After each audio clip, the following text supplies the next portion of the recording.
misleading practices with sponsors. There's no problem, right? And this is all publicly verifiable. I want you guys to be able to audit this so that there don't have to be as many receipts provided. You market your channel, right? I think we probably have some ads running right now, like Spotify, like, hey, if you like this show, tune in on Spotify. Yeah. But there's a big difference. We know that there's a huge problem in our industry of pay to play.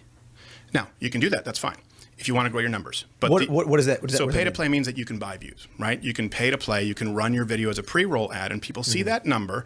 But really, a lot of them are 14-second views, 8-second views, but it still clicks that counter.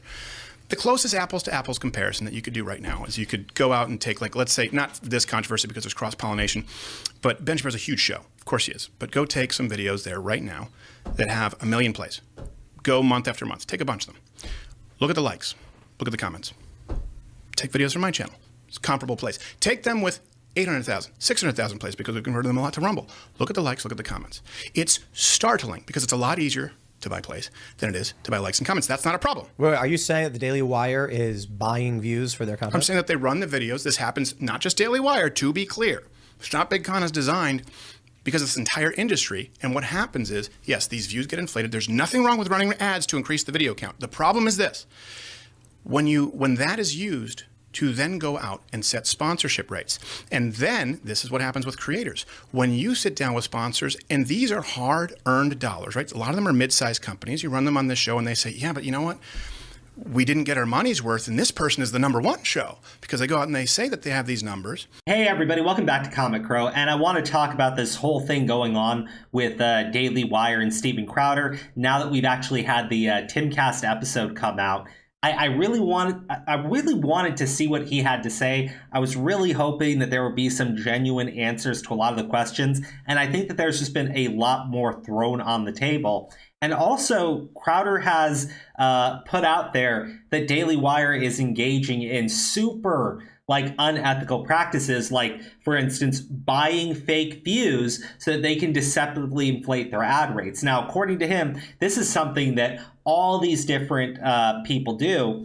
And I'm not entirely sure if I believe that Daily Wire is doing that. And it's only because if they were lying to their advertisers, the problem with it is all of the ads that they run come with special codes for their people to use. And the advertisers could just verify based on what they're actually pulling in. I don't really believe what he is saying here is accurate. But that wasn't the only claim that Steven Crowder made. And now this one is, I think, a little bit more serious than saying that they're lying to their advertisers. That is shady and deceptive, 100%.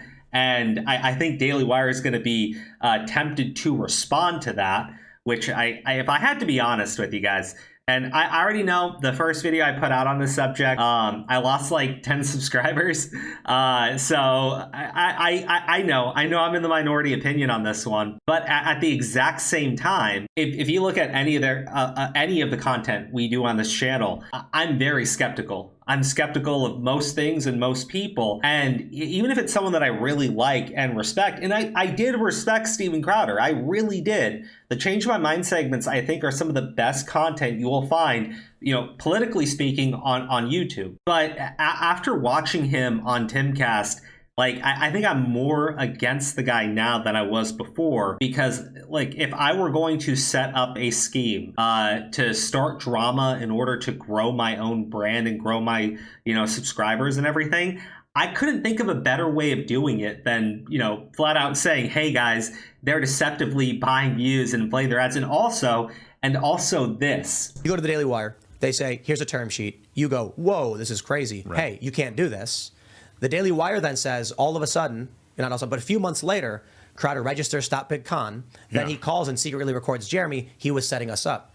This email right here paints a different picture in that you talked with the Daily Wire and said, here's our issue. Yeah. Here's what we can't do. And they said, okay. And then sometime later, they try. No, they said, if that's the issue, this is our business model, and you don't know business. But then they try and poach one of your employees. That's a serious claim. Okay. And he does have an email. My main problem with the email is when they say it the first time, he kind of acknowledges it. Unfortunately, the whole clip isn't here because it's uploaded by Crowder.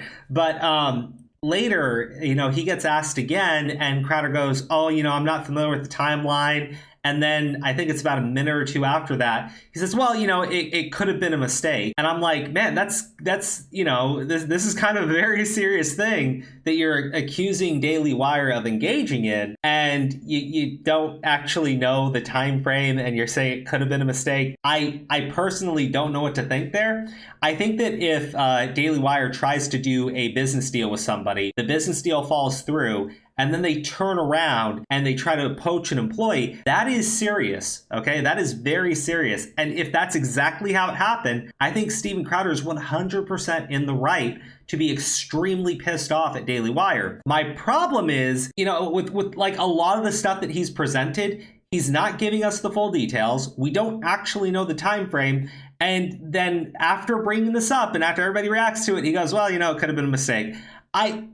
This is why I don't like this stuff. Okay, this is why I really am not trusting a lot of stuff Steven Crowder is putting out there, because I'm not seeing it in the full details. I'm being given snippets that make them look fucking evil, and then I'm getting like a vague kind of response from Crowder on what's actually going on. Now, there was another thing, and I mentioned this a couple of times. The idea of your friend recording your call.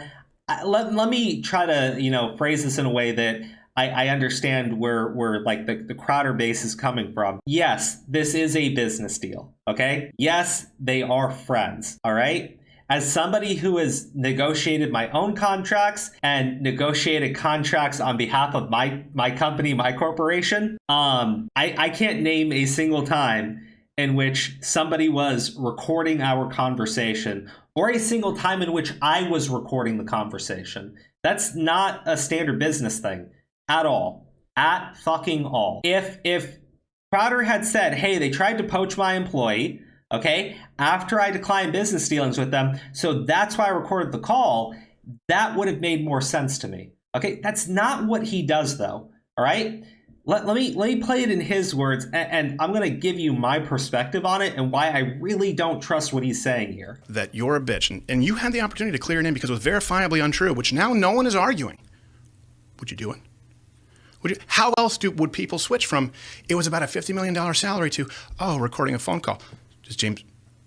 Do we allow it when James O'Keefe does it? Is it only when corruption is on the side of the left? And here's the issue. See, this is my other main issue with what he just said there. I've been saying this for a while because I keep getting told Crowder didn't out Daily Wire. Daily Wire outed themselves. In fact, Crowder went on to Timcast and said, Daily Wire outed themselves arrogantly, and I never intended for that to happen. I never wanted to expose them. Well, he clearly did, though, right? Because a week after he registers the domain for Stop Big Con, he then records a phone call conversation with Jeremy, all right? Which the only reason why you would need that is if people were going to find out it was Daily Wire.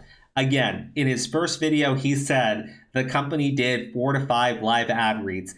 There are not that many conservative spaces for Steven Crowder to go to that has, even $50 million, which I admit he's worth more money than that. I 100% believe that. But for again, the only two places that could fit are Blaze and Daily Wire. And again, Blaze doesn't do as many ad reads as Daily Wire does. It's sort of a meme with Shapiro constantly reading ads during his show. Now, I can understand how he could have made the mistake of giving people too much context to figure out it's Daily Wire, or he could have even said, hey, that wasn't my intent, but like I wanted to expose the problems with this contract, and people found it out. It wasn't my intent, but I stand by what I did.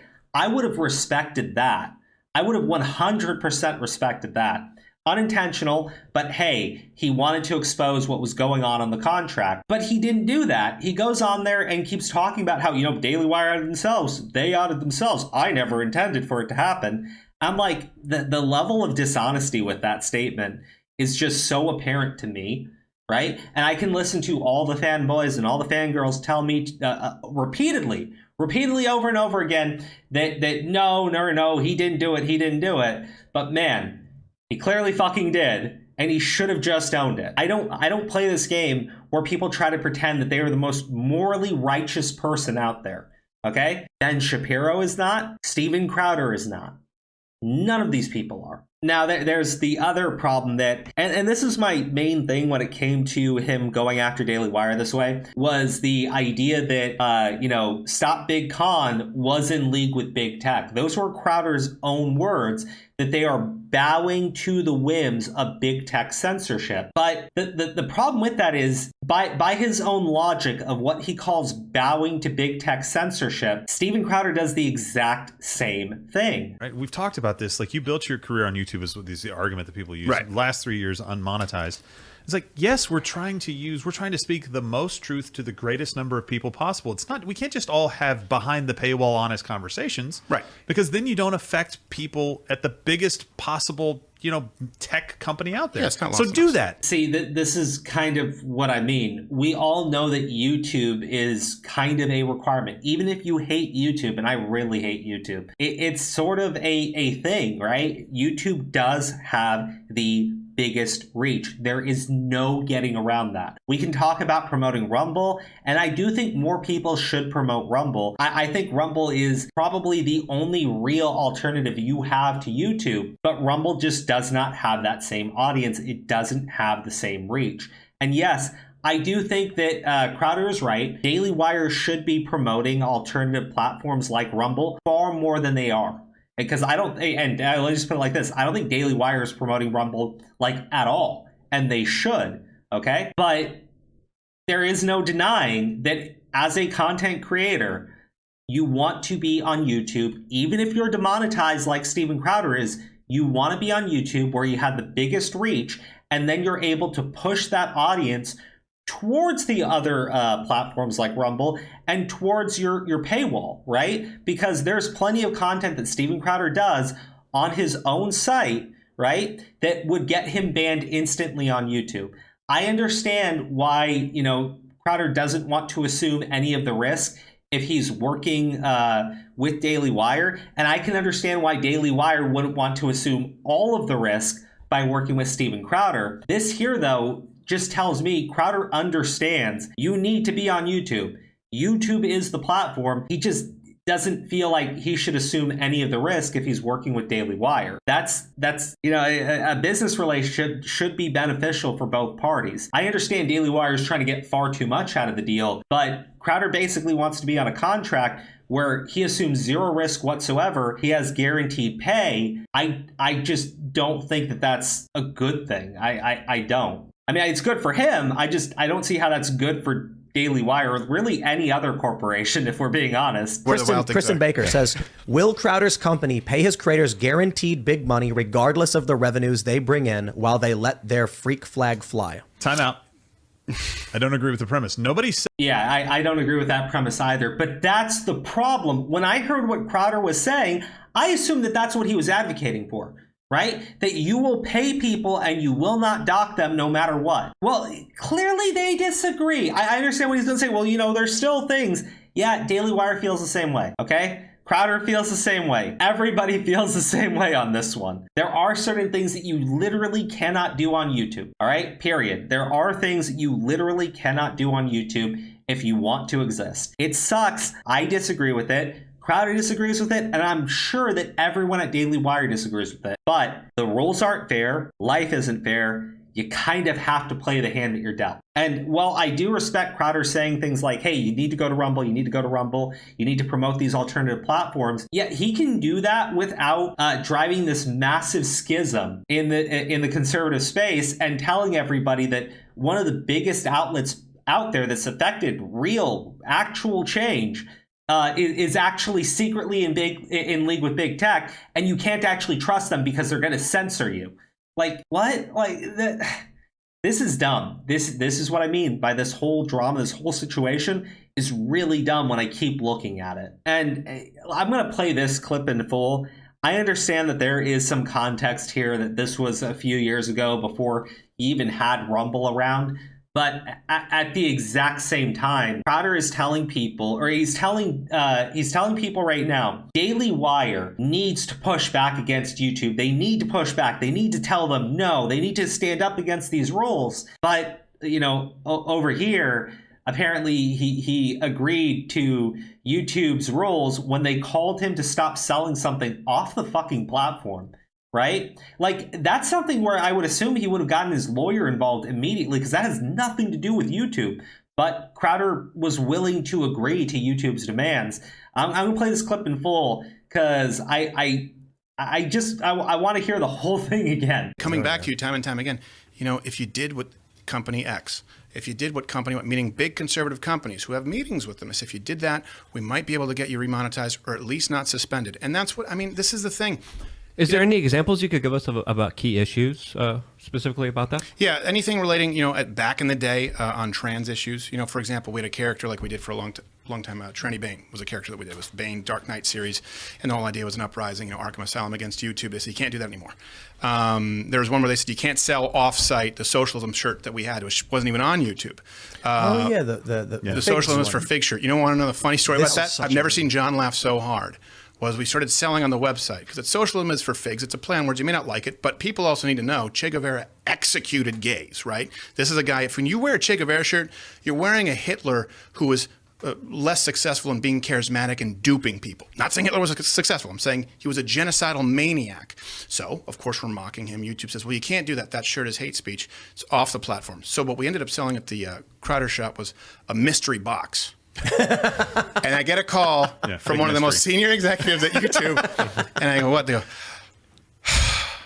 we know what's in the box. And I was like, I'm thinking someone in Silicon Valley is opening it like, and so we stopped selling. But that's something that's completely off the platform. But the point is, right, there needs to be someone standing up to these giant organizations. And look, the reason why I wanted you to hear that full clip in context is I really understand why people are supporting Crowder, because, man, he is very charismatic and he is funny. And I was listening to that story with my mic off and I just started laughing because it's funny. It really is. But, you know, Crowder could have lived by his morals and by his standards and by what he believes in right there and told the executive at YouTube to shove it up his ass. Crowder didn't do that. Crowder agreed. Well, first he tried to work around it, and when he couldn't, he ultimately bowed down to big tech censorship. I understand why. I don't think that means he's in league with big tech. I think it means he's smart enough to strategize and knows he needs to remain on the platform, monetized or not, so that he can push that audience, you know, to subscribe to Mug Club, to go behind the paywall. And that way, you know, if he ever is, you know, completely removed, he at least has an audience, okay? And I know that he's streaming on Rumble now, which I think is really cool. I think it's great that he's doing that. But you can't deny that what he is accusing Daily Wire of doing is literally how he has run his own platform the entire time. He has his content that will be banned on YouTube behind a paywall. Now the story with the shirt, I think that's much more serious than anything that he's accusing Daily Wire of, because this is something that he was doing off platform and YouTube still contacted him, told him to remove it, and he acquiesced to their demands. That's not even content that was on his channel. That was merchandise that he was selling off the platform. And he still agreed with big tech censorship. Do I think that means he's evil? No. Do I think that means he's a hypocrite? Yes. Okay? And everyone's a little bit hypocritical, so it's not like the worst thing in the world. But, you know, he's attacking people's credibility. He's saying that they're in league with big tech. This is driving this massive schism into things.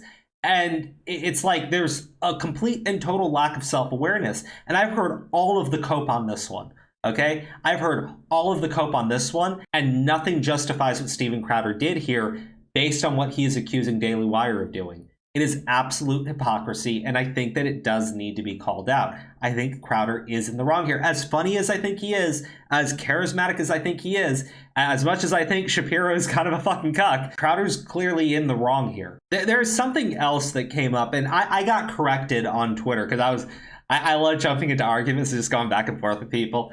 But I said, like, I don't think that there is anybody who Crowder has actually helped grow their brand that's worked with him. And, you know, people have said Quarter Black Garrett, okay? And I didn't know this because the only episodes I've watched with, you know, on Crowder's channel, Crowder's actually been there. And I've never heard them actually promote Quarter Black Garrett's, you know, channel or anything like that.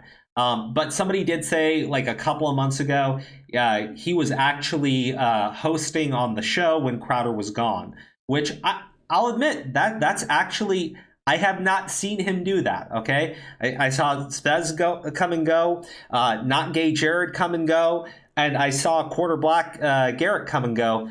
But I just want to say that first, because the thing is, Crowder doesn't mention anybody that he's actually helped. Instead, he tries to turn around and say that even being asked that question is people trying to flip it. Let me read this one from Mason's mama.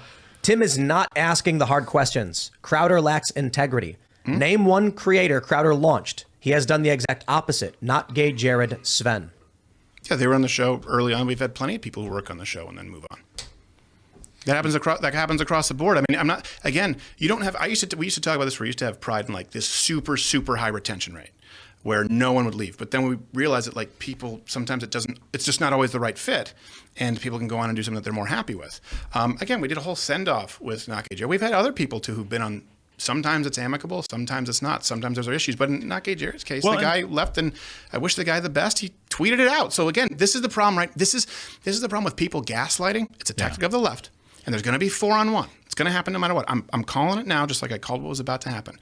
And they're going to shift the narrative to something else, and they're going to rope other people in. And this is why people don't speak out. It's why good people don't run for office. Think about the Stormy Daniels, which, by the way, I have no idea with Donald Trump, but so many people came out and so many stories that were proven verifiably false. It's slinging mud. It's personal. It's not what you hear me do. This can all end. We all just pledge we're not going to do the enforcement of big tech. No one is perfect, least of all me. At 9:10, I launched a poll. That was about a minute of him not being able to actually answer the question, and instead saying that is gaslighting. It's a tactic of the left. They're trying to shift the conversation. That is not at all true whatsoever. Steven Crowder has said this is not about money. This is about helping young and upcoming talent build up their brands. The problem is Crowder really hasn't put that into practice. And I've heard all of the explanations. You know, he's not a production company. He's not the Daily Wire. He's an independent guy. He's just a comedian. Steven Crowder has 6 million plus subscribers on YouTube. All right. He's been around for many years. And from what I have been able to gather, the only individual, okay, the only one you can actually say that he has not completely burned bridges with is Quarter Black Garrett. That's one person after many years of not helping anybody else. Lauren Chen put out a video recently, and I apologize for not having it pulled up and ready for you guys.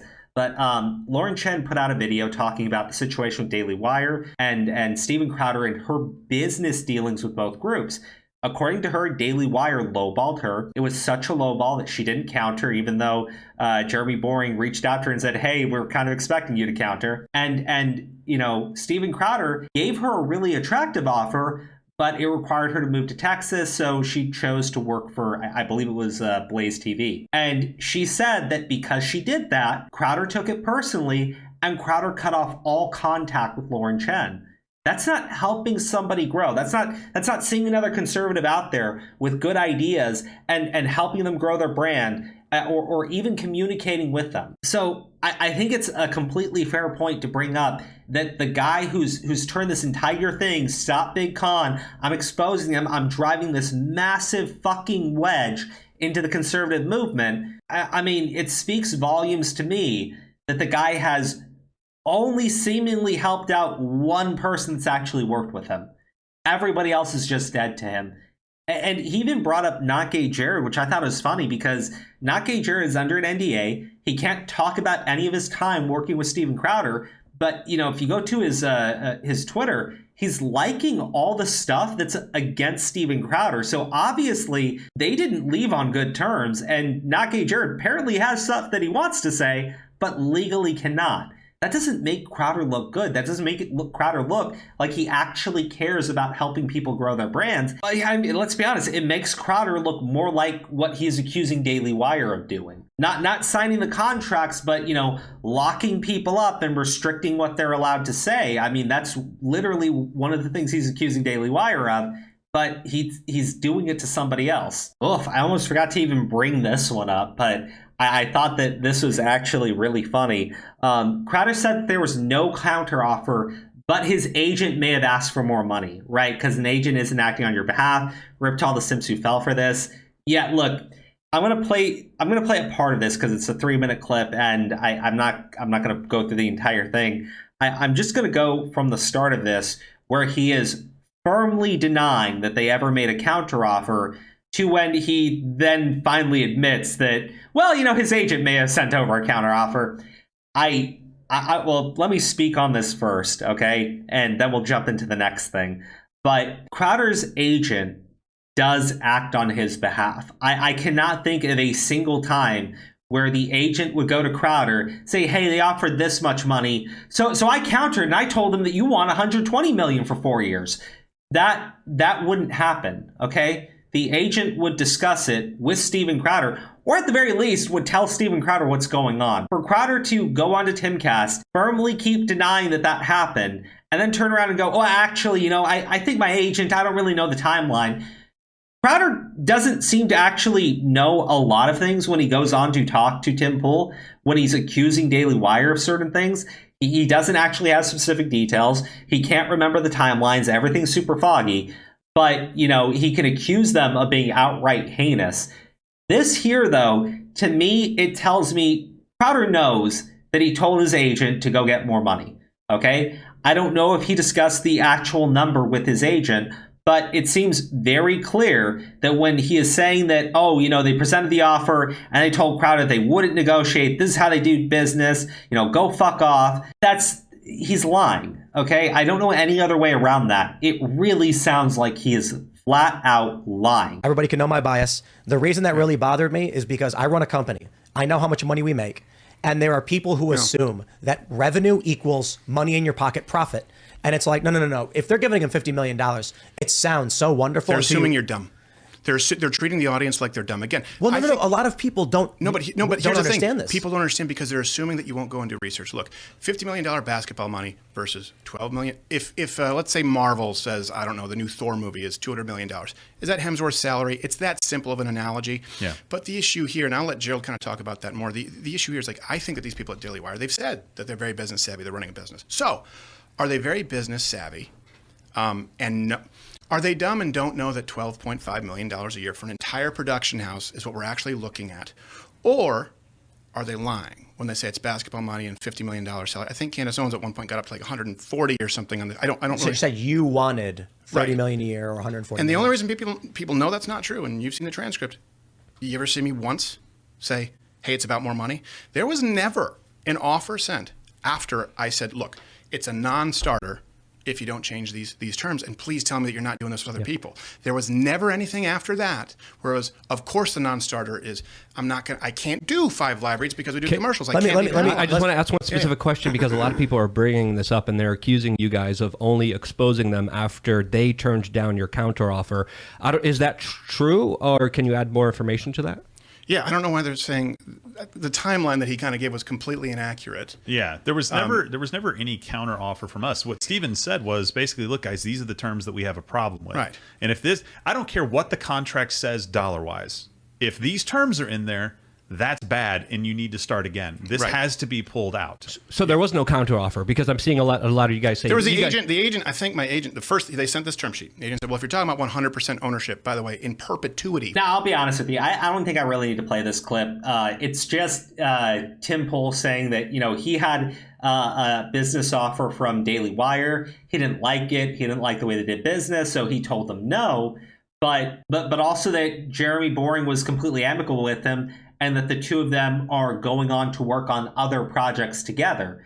So my thing is, if I look at the situation between Jeremy Boring and Tim Pool, they couldn't come to business terms, but they agreed to work together on other projects. When I look at the situation between Steven Crowder and Lauren Chen, they couldn't come to terms on a contract, so Steven Crowder cut off all contact with her.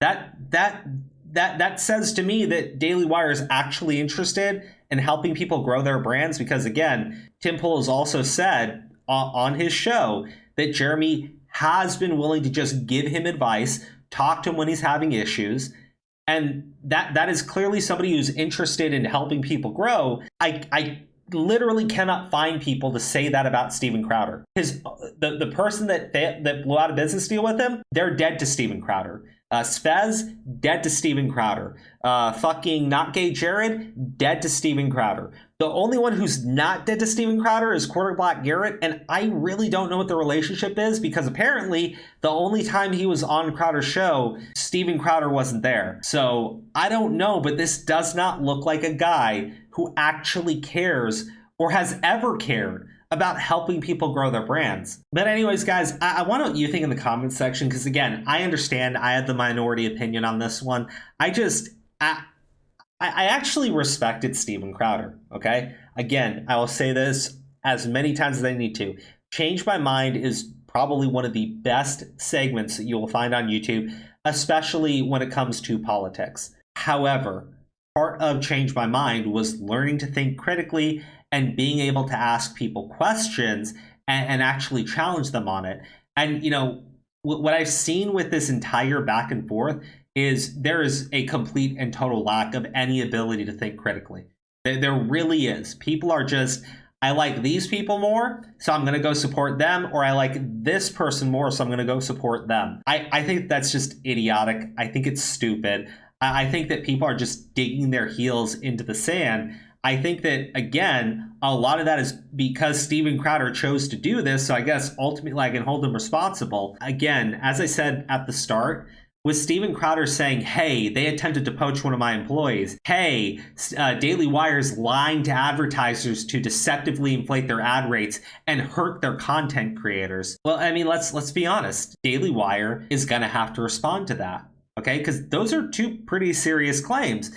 And when they do, the Crowder fan base is going to go out there and say, oh, they chose to do that. That was stupid. They should have kept their mouth shut. What are they doing? And I'm like, bro, seriously? Like honestly, man, if somebody was out there talking a bunch of shit about me, I'd probably respond too. If somebody was telling me, hey, guess what? This asshole signed a slave contract and you can't actually trust anything he's saying, I'd respond too. Like, what the fuck? Like, honestly, what the fuck? And I think Crowder knows that. And again, this drama is going to be big for him. It absolutely is. Although I do see more and more people are really pushing back against the guy. Jack Posobiec, Cernovich, Viva Fry, whose tweets I had pulled up. Like, there are plenty of people that I also respect who are looking at this situation and going, hey, like, Crowder is in the wrong. And I am really with them. Now, look, we can go to the back and forth on whether this is about money or not. I kind of did that in my other video on the subject. I don't think that anything dissuaded me from thinking that this was about money in that Timcast episode, especially when they started going into the minutia of what the $50 million from Daily Wire actually meant and how there was no way they could have done production. And I'm like, you know, you can't tell me that the money didn't matter to you and you didn't care about it, but then flip it around and go, well, the money did matter to me. And I did care about it.